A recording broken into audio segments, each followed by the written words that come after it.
Okay, welcome back, everyone. Thank you for taking a break from your Pesach cleaning, unless you haven't started yet. That's a problem, a different problem. Yeah, I know. I just thought, given what's going on now in the community, just to take a moment and dedicate these words of Torah. Nishmas Armendi Dolphin, who we had to say goodbye to today. It's Moshe Menachem Mendel ben Avraham David. His neshama should have an aliyah, and we should all be community people like he was. An incredible man. But tonight I want to talk about a different incredible man, and that is Rav Yehuda Halevi. Rav Yehuda Halevi, the author of many things, but most famously the Kuzari. I want to remind us all that this is part 2 of a series that is called Great Jewish Books and Thinkers. A very strategic title for the series because that gives me the license to either focus more on the thinker or the book. Every great thinker has books. Last time we spoke about the Abarbanel. If you reflect on... We bought the Haggadah. You bought the Haggadah, perfect. Are you enjoying it? I didn't look at it yet. It's Okay. for grandchildren. Okay, perfect, beautiful. And if you reflect on the class from 2 weeks ago, the first of this series, you'll notice that we spoke more about the Abarbanel and less on his books, less on his writings. But tonight we're going to talk about Rav Yehuda Levi, but we're going to focus more on his works and less on him as a person. And the reason is twofold. Number one, we know a lot less about Rav Yehuda Levi than we do. If we talk about factual things that we know, then we do of the, let's say, Abarbanel. And number two, specifically with the work, the Kuzari, which we'll get into, it is such a groundbreaking work in Jewish history. I think it behooves us to dedicate a certain amount of time, not as like a masterclass of the Kuzari. We don't have time for that, but at least to highlight the main points and try to maybe understand a theme of all his main points in the Kuzari, which will reflect in turn on who he was as a person. But we'll talk about why it is such a magnificently important work in the Jewish bookshelves, so to speak. So the same structure as last time when we talked about the Abarbanel. I want to first tell you where we're getting all this information from. I want to try to understand his life, so to speak, from 30,000 feet. What was going on, where he's from, what was going on at the time that he was living, and then look at key points, key elements of his writings. Again, mainly the Kuzari, but we'll look at some other amazing pieces of Rav Yehuda Levi as well, and try to get a glimpse who he was as a person and what our takeaway could be based on the life that he lived. So, number one, where is all the information from? So it's pretty incredible. I have like source. I made a source sheet this time, and the first thing on the source sheet you'll see is something called the Diwan, which is an Arabic word for a collection of something, collection of poetry. A lot of the great Jewish poets who lived in, like Rav Yehuda Levi, who was from Spain, as we'll mention in a second. So in that time, poetry was such a celebrated art. If you were a poet, you were at the top of society. And if you couldn't rhyme 2 phrases and you couldn't express something artistically, you weren't celebrated. And if you were able to express yourself through poetry, it was seen to be such a unbelievable achievement, and it was very much valued in society. So a lot of what we think we know about Rav Yehuda Levi, where he lived, what was going on at the time, a lot of that is based on what he wrote in his poetry, and who he knew, who he was contemporary with. If he wrote a poem about that person, well, he probably met him. But a lot of that is slight conjecture. For example, it's generally thought that he was a student of the Rif, the famous Rif, one of the Rishonim, just before the Rambam. He lived, but just to place ourselves in history, he was born in around 1075 and passed away and died, was nifter in about 1140, all in Spain. Unlike the Abarbanel, who lived a few hundred years later, started off, as we mentioned, he was part of the Spanish Inquisition. He lived in 4 countries in his life. Rav Yehuda Levi was settled in Spain from birth to death. He lived a relatively, amongst the times of the Rishonim, he actually did not end his life in Israel, in Spain, as we will see. He journeyed to Israel, maybe, but we'll see that together. But until he chose to leave, he was settled in the land that he was born, which was a unique glimpse into this era, just a couple hundred years of the times of the Rishonim, that a Jew was able to stay put if he or she wanted to. And it's generally assumed that he was a student of the Rif. Again, Rabbi Yehuda Halevi lived just after Rashi. Mind you, Rashi was in France and he was in Spain, but we all know Rashi as a figure in the Rishonim, so he would have been just after Rashi, just before the Rambam. In other words, probably at the same time of the Rif. And why we think that is because he wrote one of his hundreds of poems in this book called the Dewan, a collection of his poetry is like a lament, is like a kina on the loss of the Rif. And then he has another poem which was like a congratulatory letter poem to the Rimagash, who we know was the rabbi who took over the Rif's famous yeshiva after the Rif passed away. And Rabbi Yehuda Halevi both lamented the passing of the Rif, and he celebrated or congratulated the incoming Rosh Yeshiva, the Rimagash. So it's generally assumed that he was a student or disciple of that yeshiva. The reason why I'm going into this rabbit hole a little bit is because almost everything we know about the life of Rabbi Yehuda Halevi is based on this type of thought. He wrote a poem about this figure, this individual, or about this time in history, so he probably was living at that time and experienced the things firsthand that he was writing about. For all we know, he could have heard about the legend of the Rif, never met the Rif, passed, maybe saw him once and was impressed, and when he passed, we don't know in any definitive way that he was a student of the Rif, but much of what we know of Rabbi Yehuda Halevi is based on this conjecture predicated on the poetry that he wrote. As mentioned, he lived his whole life in Spain. There is this legend that he made it to Israel, until I actually went to find where this was first sourced, which I'll share with you now. I never understood why was it that people say this as a legend but not as a bona fide story.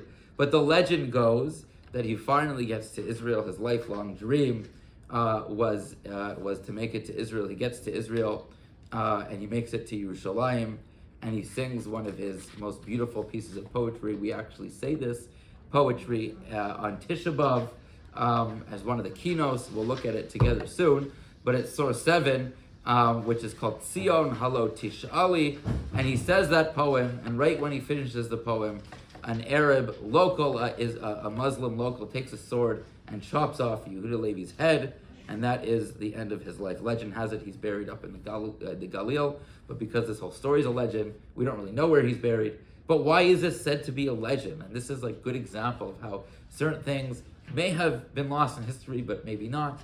So there is a sefer, which we'll talk about in just a minute, called the Shalshelas HaKabbalah. Let's actually flip to source 3 just for a second. The Shalshelas HaKabbalah is referenced in a really amazing work of the Chida. Chida, David Azulai, wrote a sefer called the Shem HaGedolim. It's a classic on Jewish bookshelves, and basically what it is a mini encyclopedia of great Jewish books and thinkers. That's literally what it is. It's just 1 or 2 paragraphs about the Rambam, about Rashi, about anyone who came before the Chida. So it's Rishonim and Achronim. There's 1 volume that is organized alphabetically based on the thinker, and a separate volume which is organized based on the sefer. They're not exactly the same. Sometimes he only talks about a sefer without covering the author in the author section, and sometimes he talks about great people who never really wrote any amazing historical, so we'll just talk about them in the first section, talks about the author, not the books, but this is the Chida. And in the Chida, he talks about the Sefer Niyar, which we're not going to get to, but in the middle, if you look about 5 lines from the bottom, he's basically saying don't rely on this Sefer Niyar. He says, V'od shesomchen al kol mai deshamei v'asher matzu kasav, anything that you've heaped this Sefer, this work found written, he just writes it down as fact. No discretion in terms of his own research as an academic or a historian to make sure what he puts in is actually true. So read what you find in this Sefer Niyar, take it with a grain of salt. That's basically what he's saying. And then he says, Kamo Sefer Shoshelas HaKabbalah. Just like this other infamous book, notorious book, Sefer Shoshelas HaKabbalah, which presents itself to be something which is historical accounts about people and about stories, and who is the son of who, and who married into what family, going back many generations. But he basically says it's not such a factual sefer. The author would find anything that was published in any Boondocks newspaper and write it down for everyone to have for the rest of generations as fact. Okay? It's in that sefer. It's only because of this work of Shoshelas HaKabbalah that we know the legend of the Kuzari, the Yehuda Halevi, making his way to Israel. Now turning back to page 1, we'll take a look just at a couple lines of this incredibly blotchy typography over here. And he says, Kasev b'Sefer Yochsan, I found in some book that talks about Jewish heritage and tradition and history. Rabbi Yehuda Halevi. Halevi is that word that's highlighted in yellow. Haya ben Nun Shana. He was 50 years old, which will become significant also in something else we'll look at together. So remember that. Kishahalach le'Eretz Yisrael. When he went to Eretz Yisrael, Nira b'piyutav, as we see from his own poetry that he was doing the travel, that he wanted to go to Israel. Vikibalti hazaken. Miza, and Vikibalti, and I heard from an older person, Shebihigio al Sha'arei Yerushalayim, when he got to Sha'arei Yerushalayim, the gates of Jerusalem, Kara es begada. You can imagine, like, we've walked through Shar Yafa so many times, you know. So imagine if Yehuda Halevi, like, when he's talking about Yerushalayim, he means the old city, not the outskirts of Beit Vegan, right? So when he got to the gates of Yerushalayim, he tore his clothing, v'holech Karsulav al ha'aretz. He went face first to the ground, l'kayim, to fulfill psukim and say to do such a thing, and then it goes on to say that the second line from the end, v'yishma'el echad lavashkina, some Arab merchant was filled with rage or jealousy, and he hit him. What? Yeah, and he hit him with a sword and killed him. That's what goes on to say. His horse, right? Charov. Vahala. Oh yeah. Charov dav kuso. I think that means like he made a shidduch between his sword and Yehuda Halevi, as they say. Vahala chalav b'susa. And he ran over him with his horse. That's right. So this is where it comes from. This sefer was written about 400 years after Yehuda Halevi died. So he's writing that I heard from an old guy who told me this story. That's how we know it. Didn't happen. We do know that he made it to Egypt, and we have letters that the Jews of Alexandria wrote to him, because he was clear that he was en route to Israel. That's why he left Spain, but he stopped in Egypt and he stayed there for a little while, and he was celebrated every night. There were these huge parties for Yehuda Halevi to read his poetry, to celebrate him, and the Jews of Alexandria, which was like the New York City of Jewish life. Sorry, 2025. The Florida of Jewish life, right? My reference was 15 years outdated, right? The Boca Raton of Jewish life, right? And they said you should stay here. Here is where Moshe was born and his legacy, and the first nevuah to Moshe as the Jewish people. Everything happened here. It's a holy place. Stay here. And of course he said no, even though they begged him to stay. So we know he made it to Egypt. We also know that the boat ride from Spain to Egypt was treacherous. He has very symbolic poetry talking about being trapped in a metal box with people around me who were trying to kill me. It was a very difficult travel to. This is all in the Duan, like these poetries that he wrote. So we know he made it to Mitzrayim, to Egypt, but we don't really have any facts about him getting to Israel aside from this legend. So that is his life, really, from 30,000 feet. We'll get a little bit more in terms of what was happening on a religious, political level when we introduce why the Kuzari was so important. But for now, before we get to the Kuzari, I wanted to take a look at a few incredible songs. Songs are really poetry. Some, we know them as songs, and others as poetry. And we'll get a sense of how beautiful his pen was, his mind was, and why exactly he was so celebrated as a poet. So one of our favorite songs on Shabbos is Yom Shabboson Ein Lishkoach. Okay? Yom Hatzavo Manoach. So the tune he didn't write. Okay? Very beautiful song. So this is written by Rabbi Yehuda Halevi. This is a Shabbos, one of the Shabbos Amiras, the classics.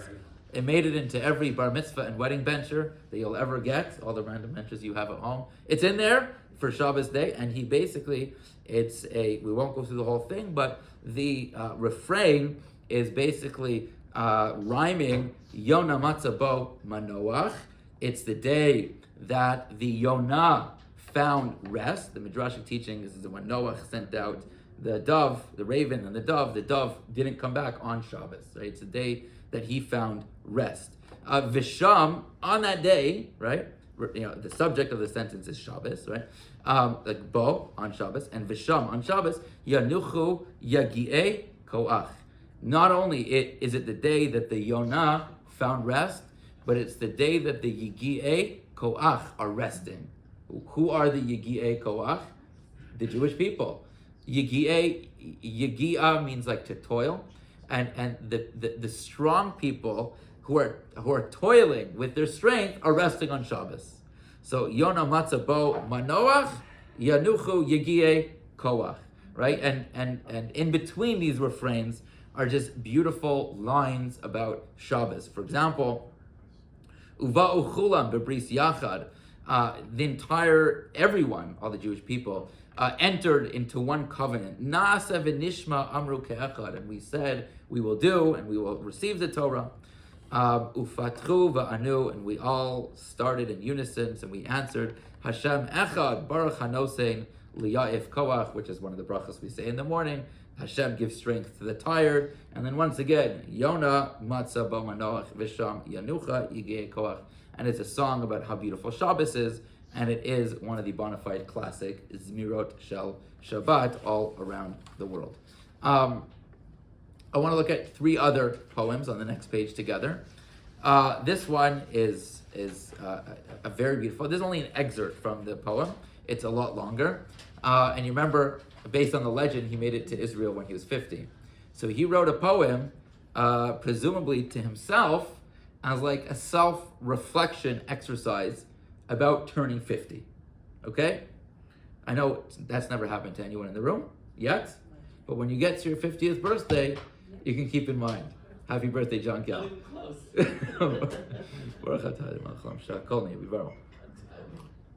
Okay, and so it reads like this. He's being very critical upon himself. Hatirdav na'aros achar chamishim. Like, are you still pursuing childish pursuits at the age of 50? Like, that's really still what you want? V'yamecha lis'ofef chamushim, and your years are like chamushim, ready to just go away. V'tivrach me'avodas elokim, and you're running away from the service of God. V'tichsof es avodat anashim, and instead you run after kind of human, mundane endeavors. V'tidrosh es penei rabim, you're still looking for everyone else's approval. You're looking for public acclaim. Penei echad l'chol chefetz drushim, and you're neglecting the pursuit of the one, the penei echad. So this is again him being very poetic. It gives you a sense of how he's able to play with words and be self-reflective. Number 6, a very, very famous poem. You've heard of the term Libi b'Mizrach, like a Jew in the diaspora wants to express that they're connected to Israel. So what do you say? Libi b'Mizrach, my heart is in Israel. So guess who came up with that motif for us? None other than Yehuda Halevi. He lived in Spain. His body was in Spain, but he wanted to express that his heart was somewhere else. So he wrote, Libi b'Mizrach, my heart is in the east. Literally, Spain is to the west, so my heart is in the east. Va'anochi besof ma'arav, and I'm all the way at the end of the west. What happens if you go more west than Spain? You better be ready for a very long swim, right? So I'm at the end. He meant it like literally, but also poetically. Eich et ama et asher ochel ve'eich ya'arav. I really should ask Ariella to read this. It's going to sound so much better. Go ahead. ליבי במזרח ואנוכי בסוף מערב, איך אטעמה את אשר אוכל ואיך יערב, איך אשלם לדרי ועשרי, ועציון בחבל אדום, ואנוכי בחבל ערב. Beautiful. You finished it. Love it. Added the line. Yeah. How can I taste the food or find anything sweet? How can I keep my vows, my promise, fulfill the commandments I've made while Zion remains in the bonds of Rome? At the time, it's actually something that comes up in the Kuzari. At the time when he lived, Israel was under the domain of Rome. So that's what he was saying. Like, not only am I not there, but I almost can't be there. It doesn't belong to the Jews. So how can I? It was not Rome anymore. It was time of the Crusaders. Time of the Crusades. Okay, just after. Okay, right. End of the Byzantines. Okay, fine. But it was under. So I guess he's writing Edom because it was the final of the 4 Galiyut traditionally, right? Okay. So how could I'm not there physically, but also we collectively can't really be there because 1948 didn't happen yet. So he was basically saying, how can we have dessert? How can we taste? And this iconic phrase of Libi b'Mizrach was started was coined originally by Rabbi Yehuda Halevi. Lastly, in terms of his poetry, we referenced this before. It's just such a beautiful song about Zion. It's a very long one. I believe in Tisha B'Av, it's Kina Lamed Vav. I believe it's 36, but it's in there's 6 or 7 ones in a row which are talking about how beautiful Israel is, and this specific one is written by Rabbi Yehuda Halevi. And in the middle, I took out one part which to me is very moving. The whole thing is very moving, but this one in particular. And he says, Mi ya'aseli knafayim v'archik nidod. Okay, I don't love this translation, which I took from Google, but who could make wings for me so I could fly far away? Okay, the translation reads, if only I had wings, but it's more poetic. Miya asali, who could make wings for me? Epo la'apai alei artzech. If only I had those wings, I would Epo la'apai alei artzech. I would bow my head upon your land. I'm just trying to find it. Okay, I think maybe I would fall on my face upon your earth. The translation might be a little bit out of order. I apologize. Ve'ertza avanaich ma'od ve'achonen et afarayich. I want so much your stones, your hills, your mountains, so much ma'od. Ve'achonen et afarayich. I'm so much like yearning for your dust, your afar Eretz Yisrael. Afki ba'amdi alei kavrot avotai. Even when I would stand upon the graves of my ancestors, ve'eshtomim bechevron. Chevron is where the avos are buried. Ve'eshtomim bechevron alei mivchar kfarayich. I would be overwhelmed, like ishtomim in Chevron, the choicest places of the graves. Avor b'ya'arech. I would travel the forest. I would pass through the forest of Israel. V'karmilech ve'amod b'gil adech. I would go to all in Carmel and ve'eshto mama al har avarayich, and I would be overwhelmed upon the mountains of across the country. So again, he's just speaking so beautifully and so poetically about his yearning, and this is apparently, based on the legend, the poem that he sang when he entered Israel. Okay, now I want to focus on the Kuzari itself. Now, what's important to realize about the Kuzari is, number one, the real title is The Defense of the Despised Faith. That's what he himself called it. And he basically, what it is probably, I would say, the most incredible exposition and exploration of Jewish philosophy, of Jewish thought, is in the Kuzari. It's unlike anything that was written about Judaism before or after. It's become just one of the real classics of Jewish literature, especially when you think about Jewish thought, philosophy, hashkafa. There's one thing what Jews do, there's another thing what Jews believe, and it really is like the core textbook in many ways of what Jewish thought looks like. It became really well known and widespread, I would say, for 2 reasons. Reason number one is the only thing that was really written about Jewish thought in a comprehensive way up until then was a sefer called Emunah V'Deot of Rav Saadia Gaon. and it was very different. It was written, and if you would have to compare the two, it's silly terminology to use in this context, but Emunah V'Deot is very academic, it's very cerebral, it's very 1 + 1 is 2, and therefore we believe 3. It's very terse in that way. And the Kuzari, as we'll talk about, is written literally as a conversation between the Melech of Kuzar, that's what's called the Kuzari, and the Chaver, aka the rabbi. And the entire Sefer is a conversation back and forth between these two figures. More on that in a second. But the second reason why it became so well known is because the Vilna Gra, the Gaon mi Vilna, was such a influential person in the world of the Ashkenaz, but really everywhere. And he writes, or it's written by one of his students, and I printed it out, but not on time to include it in the source sheet, but in a very famous work called Maisa Rav, where it goes through the practices of the Gra. And there it writes that the Gra was obsessed with a sefer called the Chovas Halavavos, except for one chapter, the first chapter, which talks about, it's called Shar HaYichud. It talks about who God is and why we believe in God, and it's very philosophical, very similar to the Emunah V'Deos of Rav Sa'ad Gaon. And over here it writes, don't read Zulat Shar HaYichud, read the Sefer, but skip that chapter, don't like it. Ubamakom Shar HaYichud, and in place of Shar HaYichud, the Gra would tell you, Haya Omer Shayilmedu B'Sefer, guess, HaKuzari. So this was like huge. If the Gra said to learn something, automatically it's like, it becomes a classic, right? And I think that's another reason, number one, how user-friendly the format was. He used his poetic license to create this story between the Melech Kuzar and this rabbi, and to go through all the basics of Jewish thought. And number two, later in history, obviously the Gra would come up with that advice.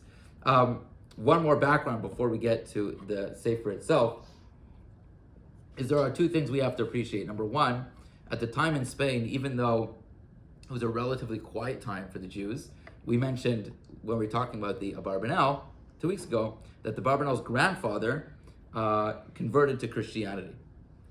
Abarbanel's grandfather would be after even the time of Rabbi Yehuda Halevi, right? The Abarbanel and Rabbi Yehuda Halevi were separated by around 350 years. So the Abarbanel's grandfather is well before the Kuzari. So even though it was a relatively quiet time before major pogroms were happening, there's only one reason for that, because at the time in Spain, there was the Islamic religion was too focused on killing all the Christians, and the Christians were all focused on killing all the Islams. So the Jews were just the smaller fish to fry. We weren't really their focus just then.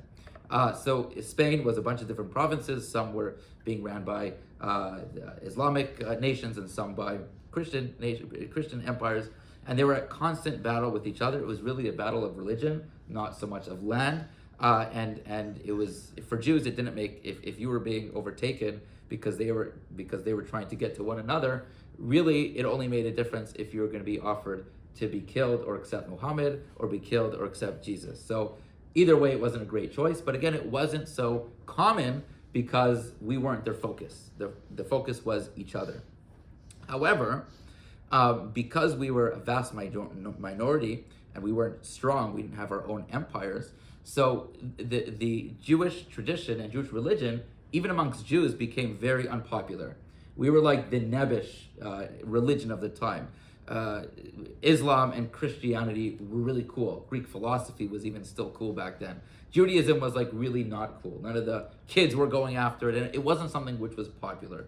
And therefore, he felt the need to create a more of a compelling argument, literally a defense of the despised faith. That wasn't a reference to us being despised by other faiths.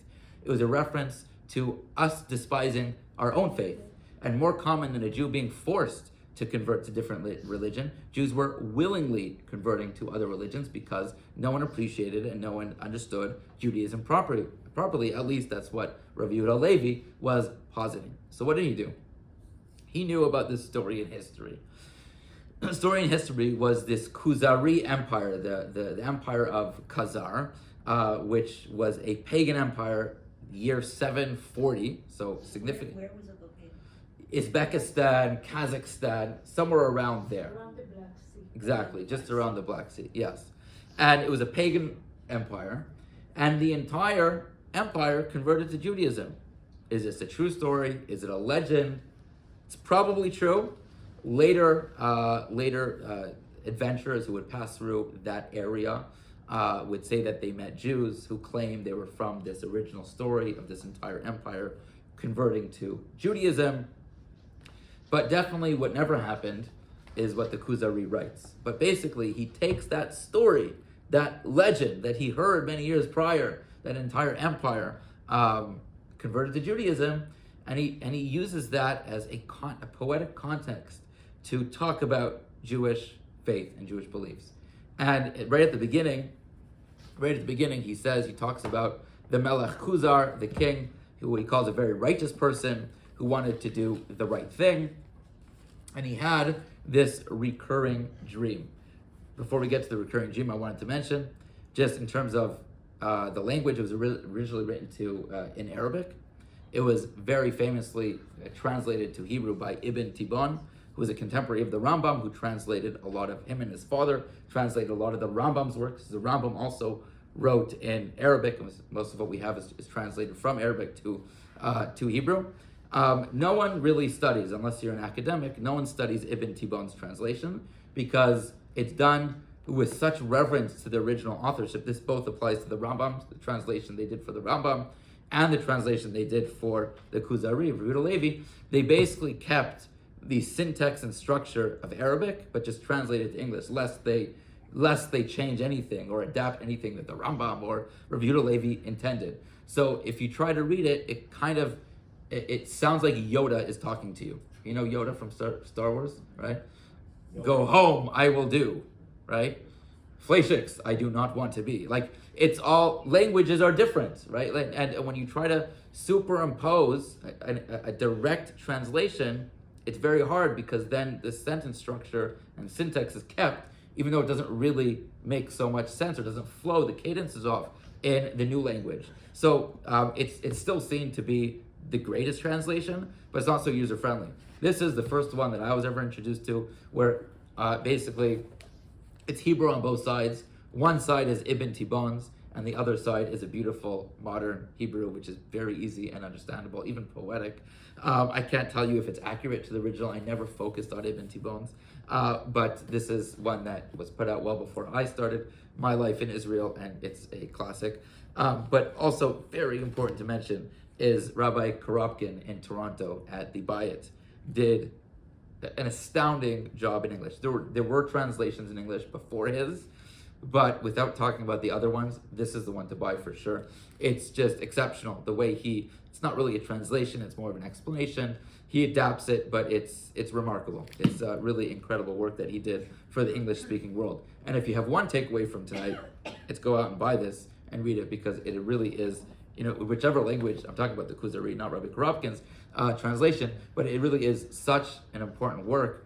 And let me go through a few ideas which are iconically synonymous with the Kuzari's thought, and they have become so much part of who we are and what we believe in. But at least this expression of the Jewish beliefs started off from the perspective and from the authorship of Rabbi Yehuda Halevi. So again, he starts off with this narrative that he imposed on this historical story, which he heard of the king of Khazar, who had this recurring dream that he couldn't get out of his head, and it really bothered him. He would wake up in the middle of the night and he wouldn't know what to do with it. And the dream, right at the beginning of the first chapter, of the first essay, he writes, Ki nishna, he's describing the king of Khuzar.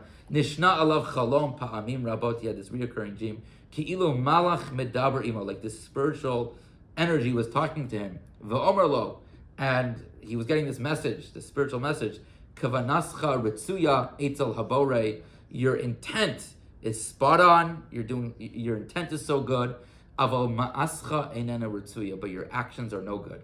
Like, you have good intentions, but you're not walking down the right path. And he was going again every night. He was having this dream. So what did he do? He called in every thinker that he could think of, a Greek philosopher, a philosoph, a Muslim, and a Christian.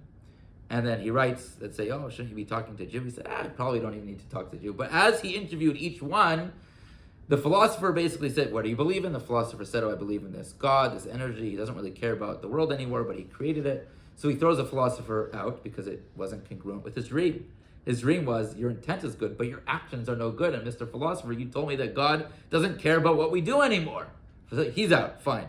He gets to the Christians, gets to the Muslim, and he says, it's a great story, but both of you are quoting this thing called Judaism that either Muhammad or Jesus left from, so I probably should talk to those Jews, right? But it wasn't his original intent. He brings in the Jew, and right away he asks some questions, and really the rest of the work is the long-winded conversation with the Jew. It's actually the Kuzari, before, it's super interesting because later on in history, Vladimir the Great, right, the beginning of the inception of what we know today as Russia, heard this story and also was trying to figure out what the official religion of Russia would be. So this is going back to the year 988. So he knew the story of Rabbi Yehuda Halevi, and he called in a Muslim, a Roman Catholic, an Eastern Orthodox, and a Jew, and created like a dialogue that's part of their historical works of like, and ended up they chose to be Christian. He first asked the Jew, tell me about your religion. Where's your homeland? He says, we lost our homeland. He says, I don't want that to happen to us. We're trying to establish a country, so Judaism is out. He talked to the Islam, and the Islam said, he was so taken by the religion, he said, let's drink to that. And Islam said, we can't do that. He says, I'm out, right? So he ended up with a religion which ended up not being so friendly to the Jews. Not that Islam would have been any better. But it had a big effect. So what are the groundbreaking ideas of the Kuzari? There are many. I'm not going to mention all of them. But one of them, I'm going to mention a few that all dovetail into one another, at least from my perspective. One of them is that we could think of the Jewish people being special because of our acceptance of the Torah. The unique quality of the Jewish people start when? So we could have said it starts at Har Sinai. But he said, no, it starts even before. He said there's a reason why God chose the Jewish people to bestow the Torah with, to allow to be the custodian of the divine Torah. It's because the Jewish people are intrinsically special. There's something unique in our DNA. This wouldn't be popular in the outside world. But for us, it's an important framework to keep in mind. I always think of this analogy of two twins that are fighting on steps. I'm taller. No, I'm taller. They're two best friends, two siblings. I'm taller. No, I'm bigger. So there's two ways to win the argument. You could either take your friend or your sibling and push them down a step, or you could take a step up. And if you take a step up and you realize that you'll be taller, not because you downgrade or belittle the other, but because you realize how unique you are. The Kuzari goes as far to say that there are 5 levels of creation, right? There is domem, which means inanimate. There's someach, which means plants, right? And there is chai, just like animals, and he calls midaber, what he could talk. What's the 5th? Yehudi, right? So we think of this as very controversial. How could you say the difference between a plant and an animal is like that's categorically different? But a human and a Jew is not categorically different. It's different creed, different belief, different background. But he says, no, it's categorically different. There's something special, and that's why God chose us to have the Torah, to be the custodian of the Torah. That's one element.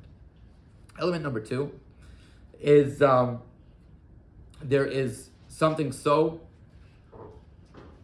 special about Judaism, he says. He says, if you look at every other religion that's ever claimed a divine correspondence with God, every other religion starts the following way. Some guy comes out, right? You insert all the great adjectives of how great this guy was. Unbelievable. Like if you met him, you would have started crying right when you saw him because he was so perfect. He was so eloquent. He was just so amazing. You've never met anyone like this person, okay? He came back after a walk in the forest or travel through the desert or climb up a tall mountain. And he says, guys, you won't believe what just happened to me. God came to me and he told me X, Y, and Z. Sorry, X, Y, and Z, okay? And then he got everyone to agree. But basically, you have the masses believing one person's perspective of what they experienced from the divine. Whether this was one person seeing Jesus come back, or was it Paul who saw him walking back to Damascus, on the route to Damascus after he died, so he must have had a second coming, or Muhammad, who the prophet, I think it's Gabriel, came to him and taught him the Quran. That happened to one person, and that one person, with his charisma, with his heart, with his generosity, with his all the beautiful adjectives, came and convinced the masses that he was the big cheese, or that there was there was something new happening in the world. So you might be silly to believe, but something which is believable. That's literally every religion, not just Christianity, everything on one side, and Judaism is something else. Judaism, our claim is that there was a mass revelation. There was a collective experience of God. This is our Sinai. The Sinai revelation was something that millions upon millions and millions of Jews experienced together. So says the Kuzari, number one, natural things repeat themselves. So it makes sense that there's so many other religions that have the same pattern. On the other, Judaism, it's the only religion. It's a much better claim. Why didn't any other religion claim a mass revelation? And he says the answer is simple. Because it's impossible to tell a group of millions of people, hey guys, you know what happened to you and your grandparents? Because the immediate response is, hey, Zaidi never told me about this. Like, I can't tell you what you experienced. I could tell you what I experienced, and maybe through my charisma and love and perfection, I could convince you about what I experienced, but I can't convince you about a lie, if it's a lie, about what you experienced. That's why no one's ever tried to invent a man-made religion based on the Sinai revelation claim. And we didn't either. It just actually happened. That's why it only happened once. And Judaism is a one-time. That claim has never been duplicated in all of history, right? There's an amazing book, which I'll also recommend, called Permission to Believe by Lawrence Kellerman, aka my Rebbe, Rabbi Leib Kellerman, who started the kollel that I went to, the smicha program that I went to in Israel. Permission to Believe, which is basically takes certain parts of the Kuzari and puts it into 50 pages, a tiny little soft cover thing. And he very much goes into the science of lying, and how the more people you tell the lie, the less likely it's going to be kept. And basically, if Judaism is a lie, there's like a 0.0000, like 50 zeros, 1% chance that it would survive more than 3 generations. But it's like impossible to pull off. And that's why no one's ever tried it, because no one would ever believe it. But since it's true, no one had to ever lie about it, about Judaism. So this analysis of comparative religions, which has dazzled academic thinkers of comparative religions ever since the Kuzari came up with this analysis, really started with him seeing Judaism as this lone faith that started with a very different foundational narrative than any other religion, and that it happened to more than one person. The last thing that I'll mention, which is exceptionally beautiful, is he has, and here's what I have printed, I'll just leave it for you to take home if you want. Very hard to photocopy a piece of the Kuzari since it's conversational. It's often long-winded, it reads beautifully, but it's hard to say this is his point, because it develops as the Melech Kuzar challenges the Chaver, the rabbi, and they go back and forth until the idea is crystallized. But over here he talks about the difference between the God of Aristotle and the God of Abraham, and how the God of Aristotle is very philosophical, is very abstract, is very logical, but the God of Abraham is very experiential. It's not about what you know, or it's not about proving God like Rav Saadia Gaon was focusing on. It's almost about feeling God. He talks about the difference between Elokim and Havaya, right? The God of logic and the God of feeling, the God of experience. And he has this beautiful line over here. I want to read just a little bit of it. He says, look at the first page that I have photocopied, but the second paragraph.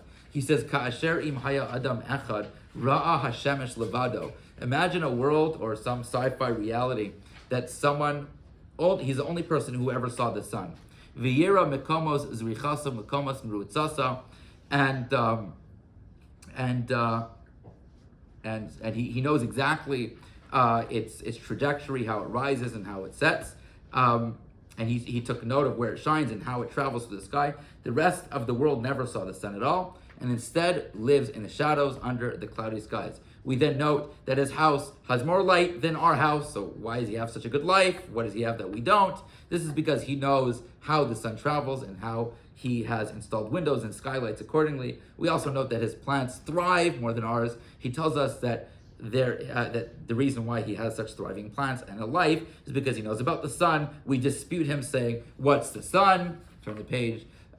We know when, sorry. Yeah, you have to turn 2 pages. They're out of order. I apologize about that. We know about the light and its many benefits, but light only shines upon us haphazardly. We only see kind of the reflection. We never saw the sun itself.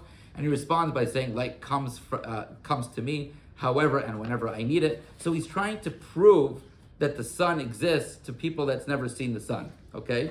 But then you have weeks and weeks of arguments. Go back a page now. It really is the next page. And then if a person who he's been arguing with for months on end finally sees the sun, all those logical arguments start to mean nothing.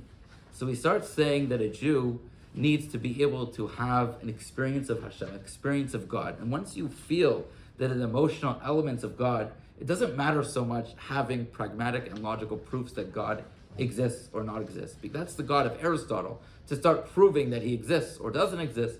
But the God of Abraham is a relationship, is experiential Judaism. And once you experience godliness in your Jewish life, it doesn't matter. You don't need the proofs anymore. Once you see the sun, you don't have to start logically proving that, well, if my plants are growing, it must mean that photosynthesis is happening, and if photosynthesis can happen without light, without the sun, so the sun must exist. Once you see the sun, you see the sun. So that's what he talks about, that Judaism must be an experiential realization and experience, and not purely creed and logical, like the God of the philosophers. So the last element which he talks about is how central Israel is for the Jewish people. In fact, the very closing paragraphs of the Kuzari, he's talking about that in order to feel this connection, this God of Abraham feeling, you have to be in Israel. Nevuah, prophecy, which is that connection, that relationship between God and the Jewish people, happen almost exclusively in Israel itself. The Beis HaMikdash, which again is that connection, that experience, the Jewish experience, happen only in Israel. He talks about how the Jew will feel more connected if they're in Israel. And the Melech, the king, asks the Chaver, which, reminding ourselves, the conversation never happened, and the Chaver is not necessarily Rabbi Yehuda Halevi, it's a character he invented, but he's seeing himself in the story because he's the author. So the king of the Kuzar says, well, if Israel is so great, what are you doing here? And he says, checkmate, you're right, I'm going to go to Israel. And the book ends, right? And then the legend is, and we know he made it to Egypt, to Mitzrayim, and then the legend goes he made it to Israel and died there. But the centrality of Israel vis-a-vis its importance for a Jew to feel the experience of God, therefore not needing the fancy academic proofs that he may or may not exist, that is why Israel is so central, because that is where the Jewish people experience God on a personal level and on a national level. And these ideas of the Kuzari, the mass revelation, being unique, the importance of Israel, which obviously we all knew about before the Kuzari came around, but the way he elaborates that and presents Jewish thought and philosophy is incredibly user-friendly and important. If you or someone in your life wants to know what is the one book to read to get a 3D perspective of what Judaism really is, this is it. This is the Kuzari. There's been nothing like it since. There was nothing like it beforehand. And it is incredibly invigorating and empowering to know what we believe. And the Kuzari is definitely where to start. And in most cases, probably where to finish as well. With that, I wish you a Chag Kosher V'Sameach, and looking forward to more learning together.